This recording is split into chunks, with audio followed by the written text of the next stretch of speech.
Salam sejahtera Malaysia, denyut nadi suara rakyat bergema di channel ini. Terima kasih kerana terus bersama dalam channel ini untuk mendapatkan berita terbaru setiap hari. Sila tekan butang subscribe, like dan share. Malaysia kita punya, cintai Malaysiaku, kita jaga kita. Kita akan mulakan berita terbaru daripada channel ini. Tekan butang subscribe, like dan share. Salam sejahtera Malaysia, denyut nadi suara rakyat bergema di channel ini. Tuan-tuan dan puan-puan yang dihormati sekalian, ada satu tajuk artikel berita yang cukup mengejutkan saya.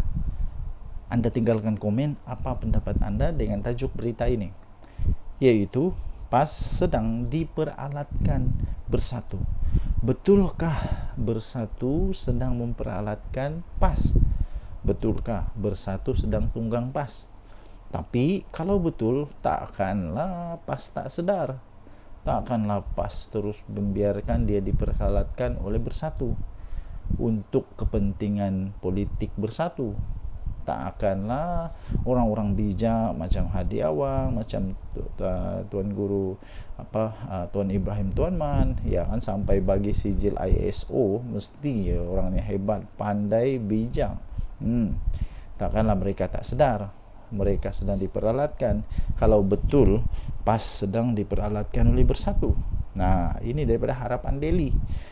Walaupun Muhyiddin pernah berkata maksud PAS itu adalah parti ajaran sesat. Dulu Muhyiddin pernah cakap rupanya. Mahathir mengkritik PAS. Punca berlaku peristiwa Mamali. Wan Ahmad Faisal pula pernah berkata penyokong PAS bodoh. PAS tetap menerima mereka. Ini satu ketika dulu. Mungkin sudah dilupakan, tapi orang-orang di Malaysia tidak akan lupa itu. Sebab kenapa? Dirakam, ditulis di newspaper, di YouTube mungkin pun ada. Ketika Muhyiddin Yassin kata apa? Ketika dia kata PAS itu parti ajaran sesat. Ketika waktu Mahathir mengkritik PAS, kononnya punca peristiwa Mamali. Kemudian Wan Ahmad Faisal pula pernah kata penyokong PAS ni bodoh. Jadi sekarang siapa yang bodoh? Ini lucu. Sedangkan walaupun Datuk Seri Anwar Ibrahim tidak pernah menyesatkan PAS, DAP pun tidak pernah memperbodohkan penyokong PAS atau membodohkan penyokong PAS. Amanah pun tidak pernah pun untuk membinatangkan PAS. Ketiga parti ini tetap dianggap musuh.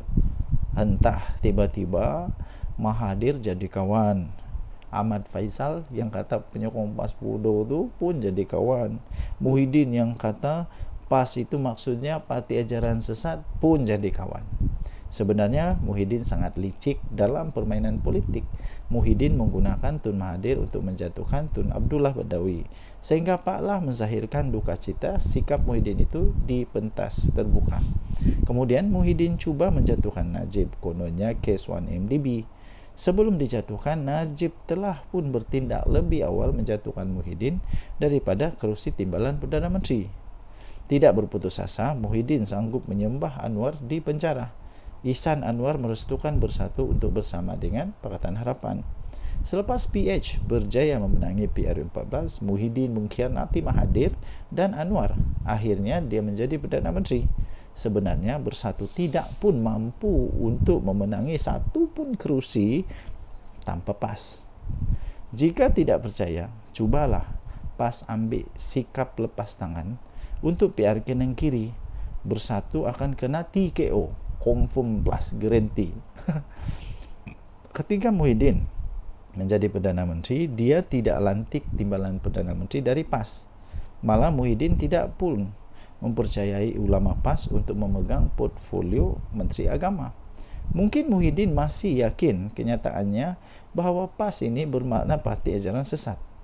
Tapi bila dah jadi kerajaan, bersatu pula yang banyak bolot jawatan penting dalam kabinet. Manakala PAS hanya diberi jawatan berportfolio rendah dan jawatan pengerusi GLC saja. Bahkan semasa Muhyiddin Yassin jadi Perdana Menteri pun, dia lantik Ismail Sabri dari UMNO sebagai TPM. Sedangkan UMNO bukannya sebahagian daripada Perikatan Nasional. Mengapa tidak dilantik calon daripada PAS? Dan berbagai skandal mahkamah memimpin. pemimpin-pemimpin daripada Bersatu, dari presiden hingga naib presiden mereka yang melibatkan anak dan menantu, dilihat PAS menjadi tukang cuci dosa-dosa tersebut. Saya tertarik dengan ulasan veteran daripada UMNO, Mustafa Yaakob, yang Bersatu, yang menyifatkan Bersatu ini tidak mampu bertanding atas kekuatan sendiri, tetapi terpaksa menumpang kekuatan sekutunya, yaitu PAS. Bersatu terpaksa pula menggunakan logo PAS untuk bertanding di PRK Dun Nenggiri yang akan diadakan 17 Ogos ini. Bersatu tak berani menggunakan logo sendiri atau logo Perikatan Nasional di Nenggiri, sebab mereka tahu pengundi PAS tidak akan mengundi calon Bersatu. PAS dan PN hanyalah kuda tunggangan Bersatu, di mana mereka digunakan untuk menggerakkan centra bagi pihak Bersatu. Maklumlah, Bersatu bukannya ada kekuatan centra pun. Nampak tak betapa hinanya kedudukan PAS dalam PN? Eloklah PAS tunggang agama, Bersatu pun tunggang PAS, kata tulisan ini. Okey, jadi anda boleh baca ini di di harapandaily.com 23 Julai 2024, ditulis oleh Norman Radzwan. Tajuk dia, PAS sedang diperalatkan Bersatu. Apa pendapat anda dengan tulisan ini? Apa pendapat anda dengan tulisan ini? Anda boleh tinggalkan komen. Denyut Nadir, Suara Rakyat, bergema di channel ini. Bye-bye. Salam sejahtera Malaysia. Denyut Nadir, Suara Rakyat, bergema di channel ini. Sejak sekian lama orang bertanya-tanya, betulkah UMNO akan keluar dari kerajaan ni? Betulkah kerajaan ini akan tumbang kalau UMNO keluar? Soalan itu pertama. Betulkah UMNO mau keluar dari kerajaan? Betulkah Zahid Hamidi akan bawa semua MP dia, semua menteri dia letak jawatan dan jadi pembangkang? Betulkah? Yang kedua ialah betulkah bahawa mereka akan letak jawatan semua menteri-menteri UMNO? Ingat, UMNO tidak kuat macam dulu ya. UMNO bukan macam dulu lagi. Pernah dulu, kalau anda masih ingat, saya pun masih ingat, waktu itu saya sudah cukup dewasa. Sekarang ni dah 40 lebih umur, jadi sudah cukup dewasa lah. Cukup dewasa. Waktu itu ada istilah begini. Waktu ketika UMNO masih kuat, ada istilah kata begini, apapun yang UMNO letak batu kah, letak kayu kah, letak apa sajalah diletak di mana-mana. Waktu masih kuat dulu tu, batu pun boleh menang, kayu pun boleh menang, tunggul kayu pun boleh menang. Kura-kura kalau letak jadi calon pun boleh menang dalam pilihan raya waktu itu. Tapi sekarang tidak lagi. Sehingga baru-baru ini ada juga artikel kata begini, kalau UMNO tidak bekerjasama dengan mana-mana parti, tidak bekerjasama ataupun dia bertanding secara solo untuk pilihan raya umum ke-15 nanti, menurut artikel itu kata, tidak ada harapan untuk UMNO untuk menang besar lagi. Silap-silap Zahid Hamidi boleh kalah, silap-silap Tok Matasan boleh kalah, silap-silap siapa lagi, yang besar-besar lah boleh kalah, silap-silap tumbang dan boleh pupus UMNO ni. Sebab sekarang UMNO bukan macam dulu lagi.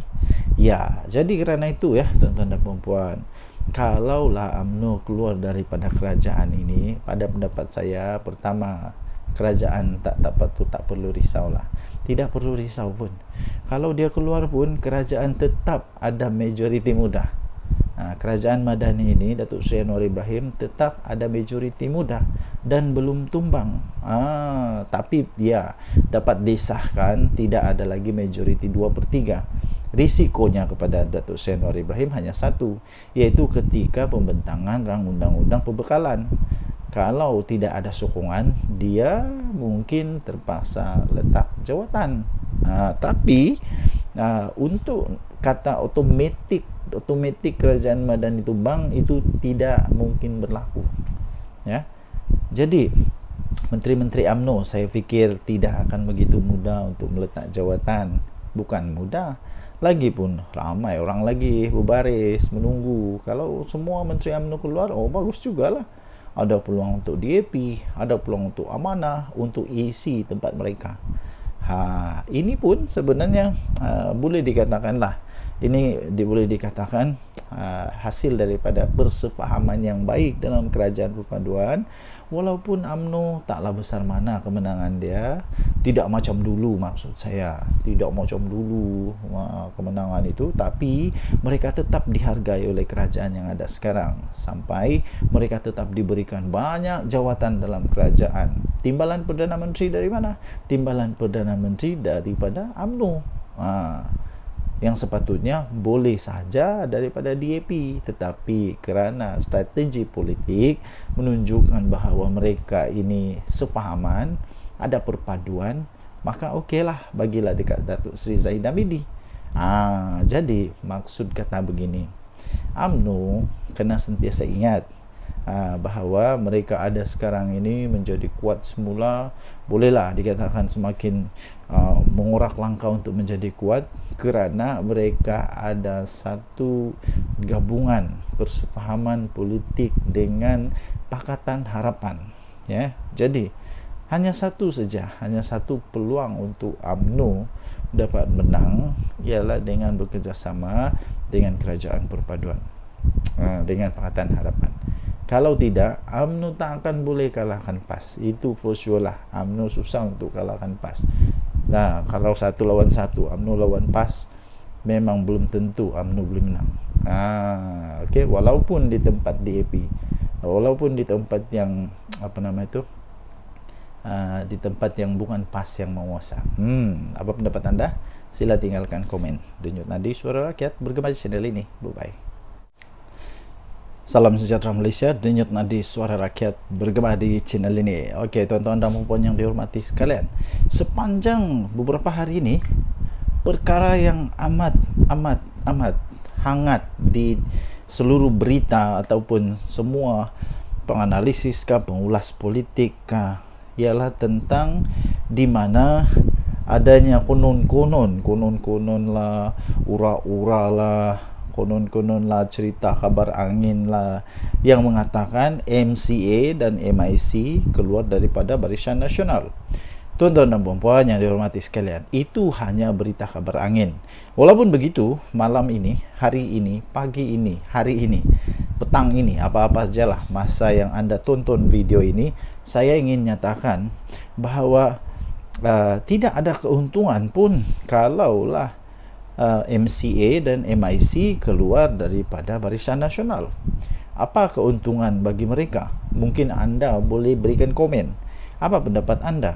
Sekiranya MCA keluar daripada Barisan Nasional, adakah yang sanggup untuk menerima mereka sebagai satu gabungan politik, rakan politik di dalam gabungan? Sanggupkah Perikatan Nasional ambil MCA? Sanggupkah Perikatan Nasional untuk ambil MIC? Dan apa kelebihan MCA dan MIC kalau keluar daripada kerajaan? Tidak ada sebenarnya. Jadi tidak ada apa-apa gunanya untuk Barisan Nasional, kerugiankah, keuntungankah kalau MCA dan MIC keluar daripada Barisan Nasional? Kerugian tidak pada UMNO, tidak juga kepada kerajaan ini, kerana MIC dan MCA mereka hanya ada berapa kerusi dalam parlimen, tidak pun sampai 5 kerusi dalam parlimen, hanya berapa saja. MIC berapa kerusi dalam parlimen, tidak akan menggugat apa-apa, tidak akan menjadikan kerajaan yang sekarang ada ini tumbang, apalagi kalau tukar kerajaan, tidak mungkin akan berlaku. Walaupun sebenarnya secara faktanya pun, andai kata Barisan Nasional semua keluar daripada kerajaan pun, kerajaan Madani ini tidak akan tumbang pun, tetap akan kekal menjadi kerajaan sekurang-kurangnya sampai pada PRU 16 nanti. Tuan-tuan dan puan yang dihormati sekalian, jika begitu, apa sebenarnya sebab untuk Barisan Nasional kehilangan MCA dan MIC? Tidak ada apa-apa sebab pun. Lainlah Lainlah kalau kita cakap tentang UMNO, mungkin mereka kecewa tentang Najib Razak, mungkin mereka kecewa tentang banyak perkara-perkara yang mungkin saja. Tapi untuk MIC dan MCA tidak ada apa-apa isu pun yang mereka boleh timbulkan. Mereka malah perlu bersyukur, berterima kasih kepada kerajaan ini, kerana walaupun jumlah mereka yang sedikit macam tu pun, tapi tetap dianggap amat penting oleh kerajaan Madani ini. Jadi tuan-tuan dan puan yang dihormati sekalian, pada pendapat saya, ini pendapat saja ya. Semua orang ada pendapat masing-masing. Anda boleh bantah, Anda boleh bangkang pendapat yang saya utarakan ini, terpulang kepada Anda.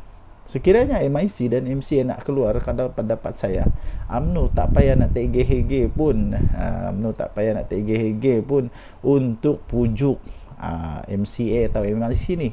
Biar pergi kat mereka lah. Mereka nak pergi bergabung dengan PAS kah, nak bergabung dengan Bersatu kah, terpulanglah. Mau buat pergabungan baru. Kalau sekarang ini ada Perikatan Nasional, mungkin selepas ini ada Perikatan Paling Nasional. Tak kisahlah. Yang penting pada pendapat saya, kalau mereka nak keluar, biar pergi kat mereka. Mungkin mereka suka untuk jadi pembangkang, dipersilakan. Tapi setakat ini semua itu hanya kabar angin.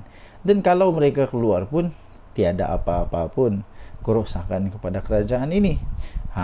Jadi apa pendapat anda? Sila tinggalkan komen anda. Sekiranya MCA dan MIC mau keluar, apa pendapat anda? Betulkah mereka mau keluar?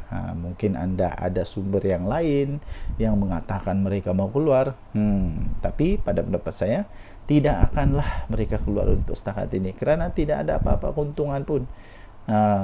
Dan saya fikir UMNO tidak akan tergugat pun. UMNO tidak pun rasa kecil hati kalau mereka keluar. Tinggalkan komen, tekan butang subscribe, denyut nadi Suara Rakyat bergema di channel ini. Bye-bye. Salam sejahtera Malaysia, denyut nadi Suara Rakyat bergema di channel ini. Okey, tuan-tuan dan puan yang dihormati sekalian, sepanjang beberapa hari ini, perkara yang amat hangat di seluruh berita ataupun semua penganalisis pengulas politik ialah tentang di mana adanya konon-konon lah, ura-ura lah, konon-konon lah, cerita kabar angin lah yang mengatakan MCA dan MIC keluar daripada Barisan Nasional. Tuan-tuan dan puan yang dihormati sekalian, itu hanya berita kabar angin. Walaupun begitu, malam ini, hari ini, pagi ini, hari ini, petang ini, apa-apa sajalah masa yang anda tonton video ini, saya ingin nyatakan bahawa tidak ada keuntungan pun kalaulah MCA dan MIC keluar daripada Barisan Nasional. Apa keuntungan bagi mereka? Mungkin anda boleh berikan komen. Apa pendapat anda? Sekiranya MCA keluar daripada Barisan Nasional, adakah yang sanggup untuk menerima mereka sebagai satu gabungan politik, rakan politik di dalam gabungan? Sanggupkah Perikatan Nasional ambil MCA? Sanggupkah Perikatan Nasional untuk ambil MIC? Dan apa kelebihan MCA dan MIC kalau keluar daripada kerajaan? Tidak ada sebenarnya.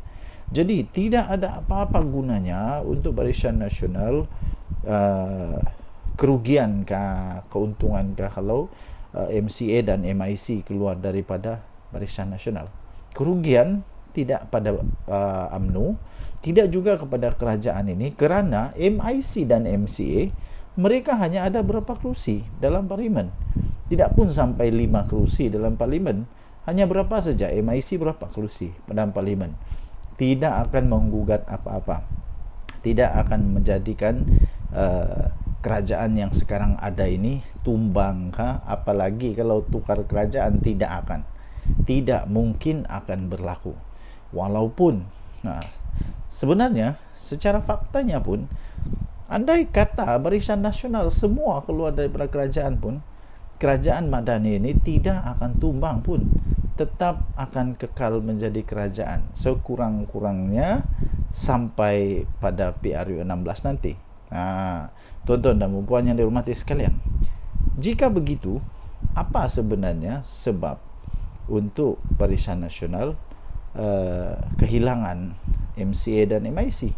Tidak ada apa-apa sebab pun. Lainlah kalau kita cakap tentang UMNO, mungkin mereka kecewa tentang Najib Razak, mungkin mereka kecewa tentang banyak perkara-perkara yang mungkin saja. Tapi untuk MIC dan MCA tidak ada apa-apa isu pun yang mereka boleh timbulkan. Mereka malah perlu bersyukur, berterima kasih kepada kerajaan ini, kerana walaupun jumlah mereka yang sedikit macam tu pun, tapi tetap dianggap amat penting oleh kerajaan Madani ini. Jadi tuan-tuan dan puan yang dihormati sekalian, pada pendapat saya, ini pendapat saja ya. Semua orang ada pendapat masing-masing. Anda boleh bantah, Anda boleh bangkang pendapat yang saya utarakan ini, terpulang kepada Anda. Sekiranya MIC dan MCA nak keluar, kalau pendapat saya, UMNO tak payah nak tergeh-geh pun, untuk pujuk MCA atau MIC ni. Biar pergi kat mereka lah. Mereka nak pergi bergabung dengan PAS kah, nak bergabung dengan Bersatu kah, terpulanglah. Mau buat pergabungan baru. Kalau sekarang ini ada Perikatan Nasional, mungkin selepas ini ada Perikatan Paling Nasional. Tak kisahlah. Yang penting pada pendapat saya, kalau mereka nak keluar, biar pergi kat mereka. Mungkin mereka suka untuk jadi pembangkang, dipersilakan. Tapi setakat ini semua itu hanya kabar angin. Dan kalau mereka keluar pun tiada apa-apa pun kerosakan kepada kerajaan ini. Jadi apa pendapat anda? Sila tinggalkan komen anda. Sekiranya MCA dan MIC mau keluar, apa pendapat anda? Betulkah mereka mau keluar? Mungkin anda ada sumber yang lain yang mengatakan mereka mau keluar. Tapi pada pendapat saya, tidak akanlah mereka keluar untuk setakat ini, kerana tidak ada apa-apa keuntungan pun. Dan saya fikir UMNO tidak akan tergugat pun. UMNO tidak pun rasa kecil hati kalau mereka keluar. Tinggalkan komen, tekan butang subscribe, denyut nadi Suara Rakyat bergema di channel ini. Bye-bye.